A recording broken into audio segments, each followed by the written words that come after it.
Era el director del Centro de Economía Política Argentina, del CEPA, magíster en Economía Política de Flaxo. Está con nosotros el señor Hernán Letcher. Bienvenido.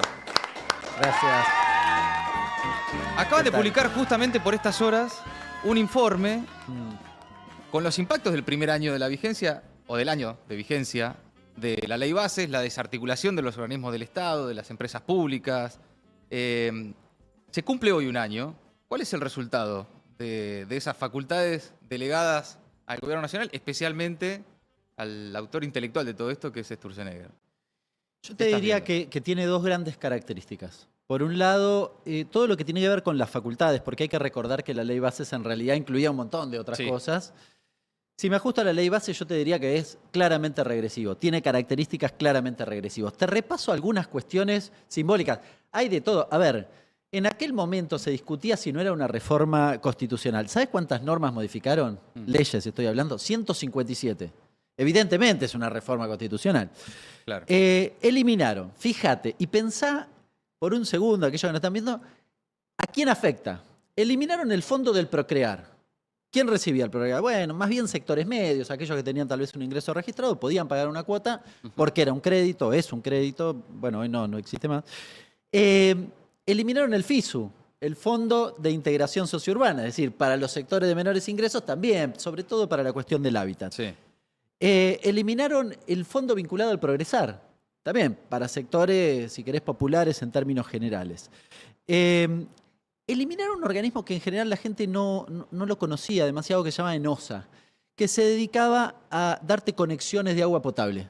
Vos te imaginarás que ¿a quién beneficiaba? Bueno, a barrios más bien humildes que no tienen agua potable, no tienen acceso a agua corriente.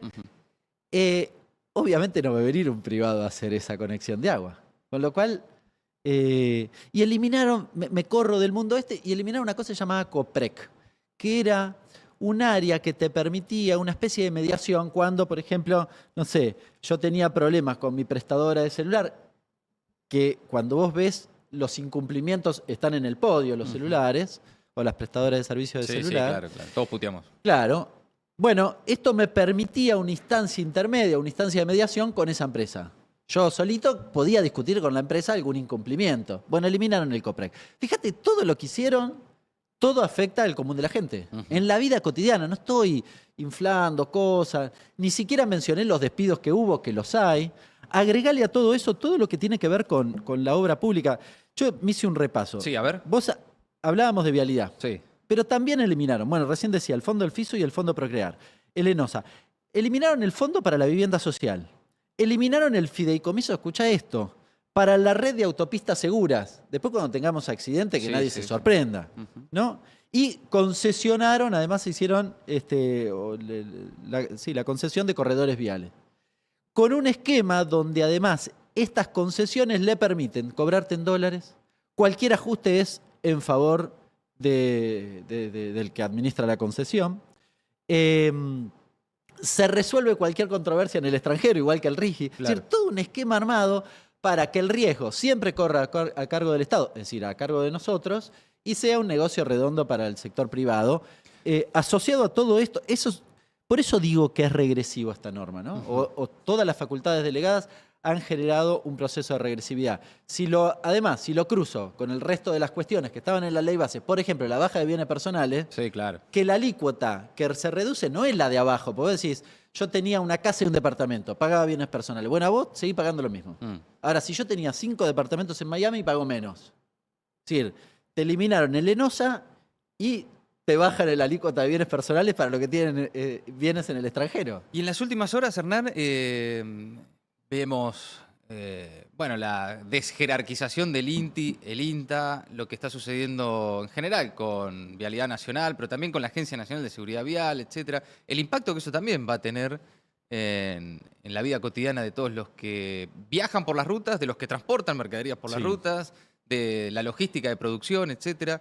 Y todo eso, en principio, dicen desde el gobierno, para concesionar, o sea, privatizar, ¿no? El tema es qué privado va a hacer rutas que por ahí no necesariamente son redituables. ¿Qué estás viendo ahí en ese esquema, en ese desarme de todo lo que tiene que ver con vialidad particularmente?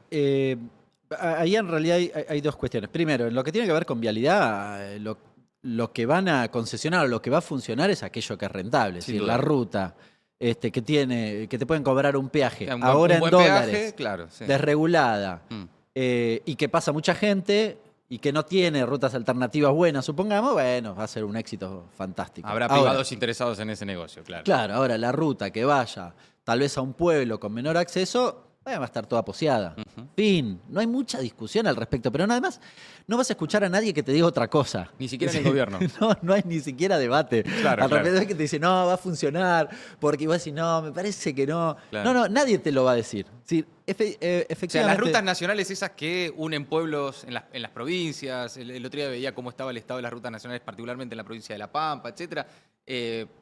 Mucha suerte, nos vemos. Sí, claro. Y chau. Sí, incluso para la producción. Esto me llama un poco la Sí, atención, ¿eh? claro. Porque a mí me tocó tener un rol en la cuestión del litio.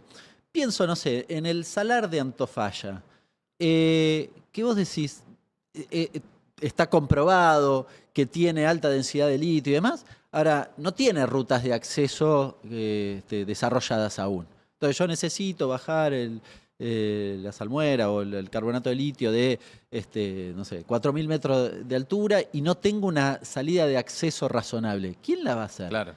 Tal vez ahí en algún momento termina siendo negocio, pero si vos pensás que el litio puede ser una salida, lo digo porque el gobierno dice esto, Ujú. puede ser una salida, un ingreso de dólares y una salida a tu restricción externa tradicional. Bueno, ¿la vas a abandonar? Y vos dijiste, medio al pasar, pero para mí es importante, la cuestión del INTI y del INTA. Sí. Me detengo en el INTI un segundo, Sí, claro. porque estás hablando con un vecino de San Martín. Ujú. San Para las Martín industrias es clave. es Sí. un distrito industrial pyme. Sí. Importantísimo el INTI en el proceso de mejora de los procesos productivos. Y esto también es interesante, porque vos decís, pero este gobierno no cree que los costos de producción son elevados. Bueno, el INTI es una herramienta indispensable para resolver eso, o para encaminarlo, para mejorarlo. Sobre todo, salvo que vos quieras eliminar las industrias, y sobre todo las industrias pymes, que da la impresión Bueno, a juzgar Estoy por los usando un hechos. eufemismo, Claro. claro. A juzgar por lo que está pasando parecen. que efectivamente es Sí. así. También, ¿qué se viene ahora? Una etapa de privatizaciones, supongo. Sí, lo de las privatizaciones es interesante porque acá emula la década de los 90. Claro. Sí, Sí, sí, todo nos les hace acordar de eso. Les guste o no les guste, es la década de los 90. Porque Sí. vos decís, las privatizaciones... Ahora, más rápido y sin el paso previo, vos te acordás que en la década de los 90... las empresas que querían privatizar, hubo toda una discusión previa, funcionaban mal porque habían tomado crédito en el extranjero, entonces estaban sobreendeudadas y entonces no funcionan, le ponían plata. Y entonces la cuestión era, las vamos a privatizar porque no funcionaban. Ahora, este gobierno quiere privatizar el Banco Nación. Claro. ¿Se entiende? Claro. Ni siquiera. Vos decís, pero los balances les dan bien, no importa, hay que privatizarlo. Ya lo hicieron Sociedad Anónima, o habilitaron a que creo que ya es Sociedad Anónima. Sí. Con lo cual, están a un paso de querer venderlo, privatizarlo. No importa la rentabilidad, porque la discusión original había arrancado así. No, bueno, las empresas no... Después se olvidaron y dijeron, además sí. Porque el objetivo es financiar un tipo de cambio, barato, Ujú. ¿no? Que les permita, en términos electorales, tener un buen desempeño y que después de un sector minoritario, de repente le vaya bien y una buena parte de la sociedad que la pase mal. Ese es el objetivo del gobierno por estas horas. ¿Qué hay en la desregulación del Estado? Yo me detengo mucho en la figura de Sturzenegger, más allá de Milei. Hay como el verdadero triángulo de hierro que es Sturzenegger, Caputo, Bullrich, ¿no? Y que se repiten, pasan los gobiernos y se repiten, la Alianza, el gobierno de Macri, ahora, esos siempre están. Claro, son como la planta permanente, podríamos decir. Y a Milei medio como que le hacen creer que gobierna, qué sé yo, bueno, así, andá y jugá tu batalla, divertite, andá, hacé lo tuyo, tu reparación personal, qué sé yo. Ahora, en Sturzenegger hay algo que está viendo hasta dónde de verdad puede avanzar en un sueño húmedo que él tenía, que era la destrucción del Estado, achicar el Estado a su más mínima expresión. ¿Qué buscan? Vamos a suponer que tratemos de entenderlo. ¿Qué buscan? ¿Qué creen que va a pasar? ¿O cuál es el objetivo, crees, de todo esto? Mira, una de las desregulaciones que hizo, que impulsó hace muy poquitito, tiene que ver con la Marina Mercante. Sí, claro. ¿Cuál fue el efecto? Reducir los salarios. Es decir, en la práctica, directamente, parte de los gremios dijeron, bueno, bájennos los sueldos para que no nos echen. Si tiene una finalidad muy clara, que pensalo como la lógica de la ley de la selva. Es decir, cuando yo no todas las regulaciones están bien, esto es verdad, ni todas son eficientes, ni todas son útiles en todo momento y lugar. Esto es muy importante. Está bien. Ahora, bajo ese argumento, o ese supuesto argumento, yo rompo todo. La lógica de mi ley, el diagrama, su política es, cuando algo no funciona, lo rompo. No lo corrijo, lo rompo. La marina mercante no funcionaba alguna cosa, no, en lugar de corregirla, la rompo. No me gustaba cómo funcionaba el procrear, lo elimino. No, maestro, pará, corregilo. Bueno, el objetivo de la eliminación es que la lógica económica funcione sin ningún tipo de intervención que equipare la cancha para actores que son desiguales. Es decir, cuando yo, no sé, voy al supermercado, ¿por qué la ley de góndolas, por ejemplo, que también se gobierna en el vino? Porque no es lo mismo yo que Coto. Si alguien cree que somos lo mismo, bueno, es un alto grado de ingenuidad en el mejor de los casos. Entonces, lo que viene a hacer algunas regulaciones, insisto, algunas eficientes, otras no tanto, pero el otras objetivo... necesarias y que no funcionaron también. Sí, otras hay de todo. Que no se corrigieron a tiempo, Claro. Un montón de cuestiones. Ahora, vienen a tratar de equiparar la cancha que está inclinada, una cancha que está inclinada. Claro. Entonces, la eliminación lo que hace es inclinar más la cancha. Cuando yo elimino todas las regulaciones que el gobierno pretende, detrás hay un negocio privado. La eliminación del INTI... Es un plan de negocio. Sí, tiene por detrás que algún privado se quede con la certificación de si el chupete es apto para que se pueda vender o no. Si la nafta tiene la calidad suficiente y los octanos, todas cosas que hace el INTI. ¿Bien? Bueno, eso... que lo que haga el Estado, lo que hace el Estado lo haga un privado. Lo haga un privado, o si no lo hace nadie, a mí me bajen los costos a riesgo de que la nafta no sea la que corresponde, o el chupete que le pones a tu pibe no tenga las garantías de que no tenga alguna cosa rara. Hay todo un tema también con las pilas importadas, de varios temas que tienen que ver con la vida cotidiana de las personas. Pero entonces lo que hay, digo, para que quede claro, porque a veces también terminamos discutiendo el rol del Estado, si más, menos, si hay que intervenir más, menos, que está bien, es parte de la discusión. Pero acá lo que hay no es una desregulación del Estado porque el Estado funciona mal. Acá lo que hay es un plan de negocios. Es achicar el Estado para que algunos empresarios amigos o no, pero que en definitiva deben estar ahí atentos para morder, tengan sus beneficios, ¿no? A mí lo que me parece es que el corrimiento del Estado no es neutral. Claro. Bien, no es neutral. No es que yo me corro el Estado y entonces la cosa funciona o funciona más libremente y el mercado me las ordena. No funciona de esa forma, está harto comprobado. Bueno, me parece que el objetivo, efectivamente, detrás hay ganadores y perdedores. Y acá es bastante fácil identificar esta cuestión de los ganadores y perdedores. Yo un poco recién lo emulaba. Un ejemplo de algo que también estaba incluido dentro de la ley RIGI, y que eso lo podríamos rotular claramente como un fracaso, es el régimen de grandes inversiones. Sí. Que también tiene este mismo sentido, pero cuando vos lo mirás, bueno, ni siquiera funcionó.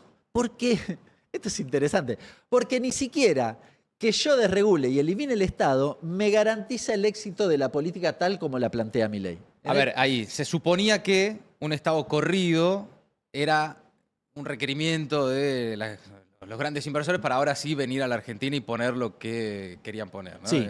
Sacame el Estado que yo voy e invierto. Claro. Bueno, no está pasando. Cuando vos mirás la inversión extranjera directa, un dato que también dispara en parte el escenario cambiario de estos días, de tensiones cambiarias, es que la inversión extranjera directa da negativo. Claro. Es decir, no solo no vinieron, se están yendo de vaca muerta. Claro. Y si vos te fijás, tuvieron 5 proyectos aprobados. De esos 5, 4 ya existían antes.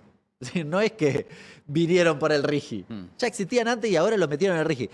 Meterlos en el RIGI significa que paguen menos de impuestos, pero además que tengan libre disponibilidad de divisas. Y ni siquiera te generan puestos de trabajo. Ahí tenemos un ejemplo, ¿no? Por ejemplo, noviembre del 23 o marzo del 23 tenías el oleoducto Vaca Muerta Sur, que ahora lo anunciaron con bombos y platillos, o el enclave de los paneles solares en Mendoza también, hacia finales del 2023, proyectos que ahora se anunciaron dentro del RIGI, pagan menos, pero que ya estaban en carpeta o anunciados, me corrijo, no en carpeta, anunciados por esas mismas empresas con anterioridad. Es decir, porque están insertos en actividades dinámicas que son rentables sin necesidad del RIGI. Claro. Con lo cual el RIGI, en buena medida, es un negocio o un regalo innecesario.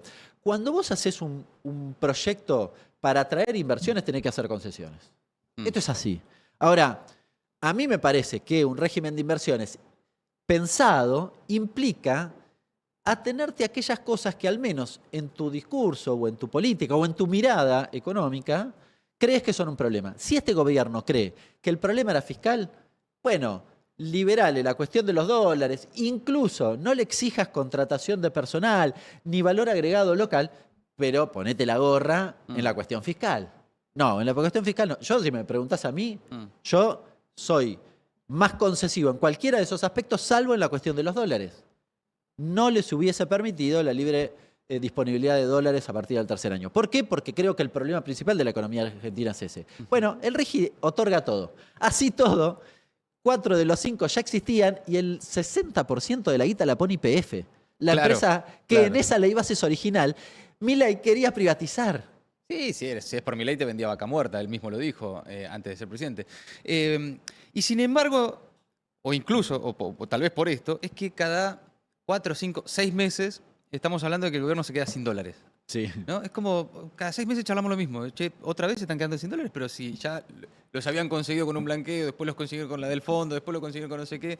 ¿Qué está pasando ahora con el dólar por estos días? De vuelta a la inquietud.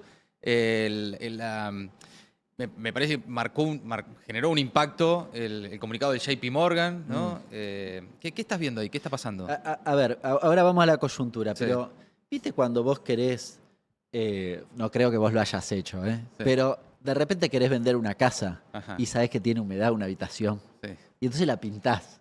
Y el tipo que viene dice, uy, qué linda la habitación, está como nueva. Claro, a los 3 meses salió la humedad, Claro. y me cagaron, dijiste.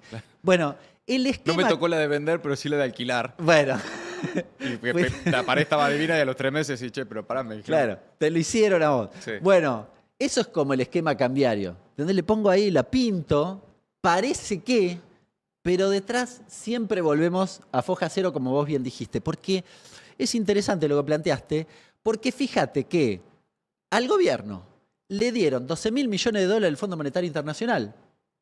El gobierno decía, y cualquiera de afuera decía, dale, le dan un montón de plata. Con eso se resuelven las tensiones cambiarias y desde el día que lo recibieron hasta hoy estamos discutiendo cuánto le dura. Claro. Todavía no lo gastaron, te puedo decir, del gobierno. Igual estamos discutiendo cuánto le dura. Bien, bueno, porque no está resuelta la cuestión de fondo. Y acá vamos a algo que vio JP Morgan y que surgió en los datos del balance cambiario de hace una semana, 10 días atrás. Sí. Porque si vos te fijas, JP Morgan, en abril de este año dijo hagan carry. Vengan con sus dólares, véndanlos, hagan con los pesos, hagan tasa y después váyanse. Pero, váyanse, sigan haciendo tasa hasta un momento. ¿Cuándo? Agosto. ¿Por qué agosto? Y bueno, en la previa de la elección, estábamos discutiendo en ese momento que en septiembre eran las elecciones bonaerenses con Cristina candidata. Por eso, agosto. Bueno, la duda evidentemente era más bien en clave electoral, uno podría decir. ¿Qué pasó ahora? ¿Por qué se adelantaron? ¿Y por qué dicen, no te quedes hasta agosto, pará, andate ahora? ¿Cuál es el cambio? Bueno, agregan a una serie de cuestiones. Dice, no está resuelta la balanza turística. Ya se acabó la liquidación grosera, gruesa, de la cosecha del primer semestre. Y además están interviniendo en futuros. Eso hay que leerlo como, si están interviniendo en futuros, mañana no intervienen, el carry se te acabó en un mes, que es lo que te pasó. El tipo que venía haciendo carry, subió el tipo de cambio 10% desde mediados de junio para acá, con lo cual perdiste lo que hiciste en los 4 últimos meses. Lo que les está diciendo el JP Morgan a todos esos muchachos es desarmen, Y váyanse. vayan a buscar los dólares que les corresponden y váyanse. Sí, en el Lo que microclima... generaría una situación muy compleja, ¿no? Sí, ahí uno lo te puede siguen, decir... Si le hacen caso. No tenés tantos inversores no residentes en la Argentina. No estás en el Caputo 2018. Ok. ¿Se entiende? Claro, es decir, claro. no hay un No va a haber BlackRock acá. una estampida que Claro, que diga, uy, dijo JP Morgan, vámonos, y te hace una corrida fantástica. Ahora, eso no significa que esto no sea un mensaje importante para los inversores, pero también para alinear incentivos o expectativas, si querés, de actores. Por ejemplo, yo digo, yo soy un importador, veo lo que dice JP Morgan, veo que está subiendo el tipo de cambio, veo que toda la gente cobra el aguinaldo, se da vuelta y compra. ¿Por qué? Y bueno, si compras es porque ¿Por qué no haces lo que te decía JP Morgan en abril? Haces lo que te dice Caputo ahora. Si crees que está barato, comprá. Y vas y comprá. Claro. Bueno, Anda a comprar, campeón, dijo. claro, Fueron todos a comprar. si ves todo eso y vos sos importador, ¿qué haces? ¿Pateás la importación para adelante? Con la expectativa, si la expectativa de evaluación te está subiendo, no, hacés lo contrario. Adelantás la importación, con lo cual tensás sobre el tipo de cambio. Si sos exportador, haces lo contrario. Atrasás la liquidación, con lo cual das menos oferta. Un banco aumenta su posición global de cambios. No sé, si estoy endeudado en dólares, trato de pagar ahora, demando dólares para pagar ahora y no pagar después. Bueno, se ordena distinto. Es decir, lo que antes era carry, ahora se ordena al revés. Los incentivos están orientados a demandar dólares más rápido porque creo que puede haber una devaluación. Y eso mismo, es un poco lo que pasó a mediados de marzo de este año, te termina presionando sobre el tipo de cambio, que es lo que está pasando ahora. Porque la pregunta sobre si es viable o no viene a raíz de que, bueno, hay algunos que sacan cuentas. Dicen, che, estás importando a un nivel extraordinario. Los argentinos salen del país porque el dólar está barato. No viene nadie porque la Argentina está cara en dólares. La exportación, bueno, la parte gruesa de la exportación de la cosecha ya pasó. En todo caso, te da una mano ahí, vaca muerte, qué sé yo, te sostiene un poco. La cuenta es, no van a tener los dólares suficientes para no devaluar. Esa es la expectativa que se genera. Bueno, mira, nosotros O en todo caso, ¿de dónde sacan los dólares que necesitan para no devaluar? Esa es la pregunta del millón. Porque de hecho, dos cuestiones. Primero, si yo miro hacia atrás, ¿cómo funcionó esto? Es decir, pero Hernán, tiene el tipo de cambio planchado. De hecho, hicieron la unificación cambiaria, ¿no? Se disparó. Bueno, ¿cómo funcionó esto? Bueno, inyectando todo el tiempo dólares que no son tuyos, que te terminaron cerrando lo que llamamos cuenta corriente, que, a ver, lo digo de manera grosera, yo exporto por 100 o 120, importo por 100 y me gasto 40 de turismo. Che, pero te faltan 20, Hernán. Bueno, de algún lado lo sacás.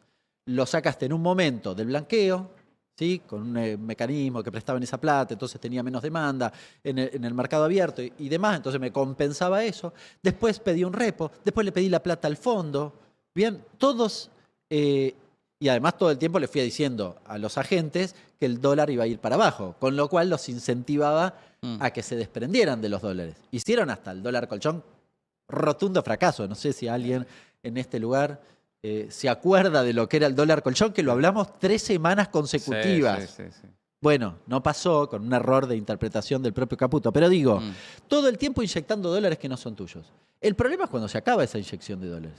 El gobierno aspiraba a que llegara inversión extranjera directa, pasó lo contrario, que llegaran los dólares digamos, de la energía y demás, pero eso tiene un plazo mucho más largo. Va para más adelante, claro. Claro, y que, bueno, tal vez los ayudan. Ahora podés conseguir 2.000 millones del Fondo Monetario. El problema es que nosotros nos da los cálculos que agosto, septiembre, octubre necesitas 12.000 millones de dólares en 3 meses, antes de la selección. Hay un pago grande mañana justo, ¿no? Sí, tienen los dólares igual el Tesoro. Pero justo el 9 de julio, vos podés creer. 4.500 millones de dólares, justo el 9 de julio de la independencia, así, taca, tomá toda tuya. Tendría que haberlo hecho el 4 de julio, así vos. O por lo menos pasalo para el 10. Hacen esas cosas. Pasalo para el 10, no seas hijo de puta. Tiene que pagar eso, en realidad los dólares ya los tiene el Tesoro en su cuenta, así que lo que vas a ver es una caída de las reservas brutas, pero digamos, no te va a tensar sobre el frente cambiario. Ahora, lo cierto es que, efectivamente, como recién decía, si yo miro la balanza comercial, se va a complicar. ¿Por qué? Porque la liquidación de la cosecha no va a ser en estos 3 meses que acabo de decir, agosto, septiembre, octubre, igual que en el primer semestre, por 2 razones. Por una cuestión estacional, pero además porque como le bajé las retenciones y ahora se las repuse al valor original, adelantaron un montón de exportaciones que ahora no están para este segundo semestre. Con lo cual, incluso en términos relativos, va a ser menor. Turismo sigue altísimo. Dólar para atesoramiento, lo vimos o lo estamos viendo en estos días, también altísimo. Inversión extranjera directa no creo que te haga la diferencia. ¿Y qué? ¿Privatizaciones? Bueno, lo dijo Caputo, Privatizaciones para seguir sosteniendo este esquema, digamos. Caputo en su conferencia hace unos días atrás, hace una semana, 10 días atrás, dijo, les preocupa, dijo 2 cosas importantes. Dijo, acá lo que no entienden, les preocupa la cuenta corriente. ¿No? Podría decir, está hablando de Hernán Lecher. Sí, me preocupa la cuenta corriente. No entiende Hernán, dice, ¿no? Mandril, esto. No entienden que Esto se ajusta, es un problema de privados. ¿Qué está diciendo? Que se ajusta por tipo de cambio, con lo cual se te puede disparar, o lo que está pasando ahora, te sube el tipo de cambio. Bien, habría que agregar que además vos todavía tenés controles cambiarios importantes, que tener una restricción cruzada. No puede ir todo el mundo al dólar. No me vendas, se lo dijo hasta Cavallo. Sí. ¿No? Con lo cual, encima, en ese escenario, se va a corregir por tipo de cambio. Fantástico, está bien el problema que ajusta sobre nuestro bolsillo. Claro, y ahí el otro punto, ya como para ir completando el escenario, que es no hay dónde más ajustar, ¿no? Porque si vos ves el impacto social que está teniendo el ajuste, ya te queda el Garrahan, te quedan las universidades, te quedan las provincias le están diciendo, che papi, yo no tengo más para que me ajuste, digamos, no hay, es como un limón al que apretan, ¿no? La sociedad ajusta a un limón al que apretan y ya no sale más. Empieza a generar reacciones, empezás a ver conflictos, empezás a ver protestas, empezás a ver tensiones. Empezás a ver a una mitad de la sociedad que no va a votar, veremos cuál es el resultado de las elecciones también. ¿Qué estás viendo ahí en eso? No, primero, Caputo dijo, bueno, además de que se ajusta por tipo de cambio, vamos a conseguir dólares de privatizaciones. Sí. Ahí uniendo un poco lo que decía recién, Sí. con lo cual, escenario de los 90. Pero respecto de esto último que decís, a ver, el gobierno cree que la suma de todos los problemas de la vida económica están relacionados con el déficit fiscal. Sí. Entonces hizo un ajuste fenomenal. Ahora, que vos tengas déficit fiscal en un escenario donde te faltan habitualmente dólares en tu economía es un problema, sí, porque lo que emitiste de más, si no tenés acceso al crédito, además, suele ir al mercado de cambio y tensarte sobre el frente cambiario. Ahora, que vos tengas superávit o que no tengas déficit, no te garantiza que la gente con un tipo de cambio como el que tenemos hoy no se vaya a Brasil porque es más barato y te haga saltar la banca lo mismo en el frente cambiario. Bien, es decir, que no tenga déficit no me garantiza que la cuenta corriente se vaya a financiar de manera correcta. Es un mundo distinto, mundo dólares. Bien, entonces, si yo tuviese una inyección de dólares fenomenal, supongamos de vaca muerta, mañana de 30.000 millones de dólares, el escenario es distinto. Ahora, incluso en ese escenario, ¿cuál sería la Argentina? ¿Cuál es la Argentina que sueña Milei en este esquema? Es una Argentina de un dólar o de un tipo de cambio apreciado, con poca industria, poca o nula industria, poco empleo, un montón de gente que no consigue entrar en el mercado de trabajo, no tiene laburo, tiene un laburo más precario, ¿bien?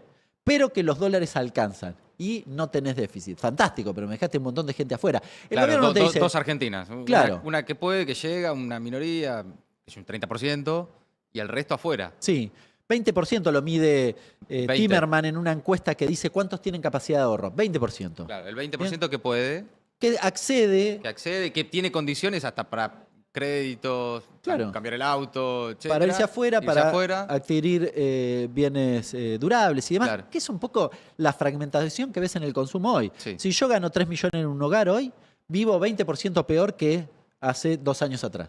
Ahora, si yo gano 30 millones, los 27 restantes dolarizados se multiplicaron por 2, o tal vez por más. Con lo cual vivo mucho mejor. Tengo razones materiales, pero ¿cuántos ganan 30 millones? Esta es la discusión al país al que va Milei si todo va bien. Claro. El gobierno te dice... En el mejor de los casos. Claro, claro, si todo saliera bien. Sí. El gobierno te dice, pero yo bajé la pobreza. Claro, es una olla a presión, hay un montón de cuestiones metodológicas que acá la han discutido y está muy bien.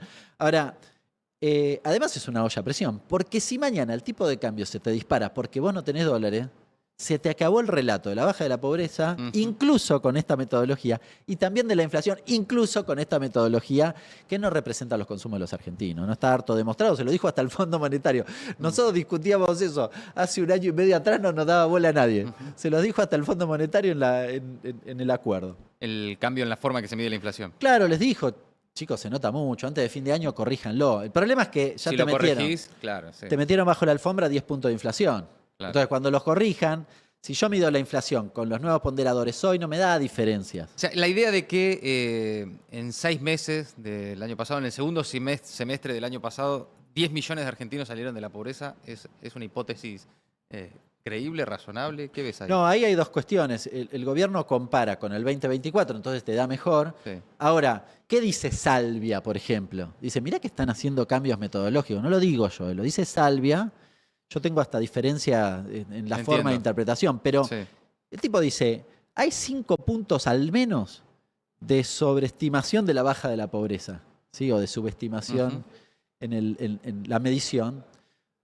Porque hace una cosa bastante sencilla. La pobreza, por ingresos, medida por ingresos, es muy cercana a cómo se mueven los ingresos, en términos reales, de un fragmento de la población cercano a la línea de pobreza. Estoy un poco resumiendo cómo se mide la pobreza. Entonces, cuando yo hago esa medición en el primer semestre, en el primer trimestre del 24, del 25, y la comparo con el 24, te da mejor. Ahora, cuando la comparo con el 23, no. Entonces, no. Ahí está el problema. No se corresponde con la realidad, con cualquier otro dato contrastable, porque vos tenés un montón de datos contrastables. Entonces ahí surge, Salvia va un poquito más y dice, va un poquito más allá y dice, el INDEC está midiendo, cambió la forma de medición de los ingresos. No me consta, lo dice él, no me llamaría demasiado la atención.